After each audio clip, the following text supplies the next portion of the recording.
আমি বাঁচতে চাই, আমি 1,000 টাকার জন্য বাঁচতে চাই।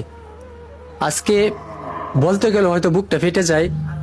আজকে হঠাৎ করে আমার নাম্বার একটা কল আসলো, উপর প্রান্ত থেকে বলতেছে, ভাই আমি মানুষের বাসায় বাসায় কাজ করি ভাই, মানুষ আমার যা দিয়ে তা থেকে আমি খাই, আমার 1,000 টাকা দেওয়ার মতো সাধ্য আছে, সেই 1,000 টাকা আমি আপনাকে দিলাম। কথাটা শূন্য বুকটা ফাইটে গেছে। মানুষের বাসায় বাসায় নাকি কাপড় চোপড় ধোয়, আর সেই মানুষটা আমাকে 1,000 টাকা দিছে, সেটা আমার কাছে কোটি টাকার সমান।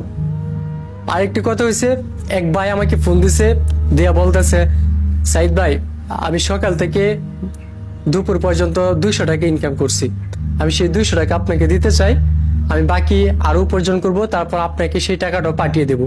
একজন অটোওয়ালা যখন তার পরিশ্রমে 200 টাকা সম্পূর্ণ টাকা আমাকে দিয়ে দেয়, তখন আমি সেই 200 টাকার জন্য বাঁচতে চাই।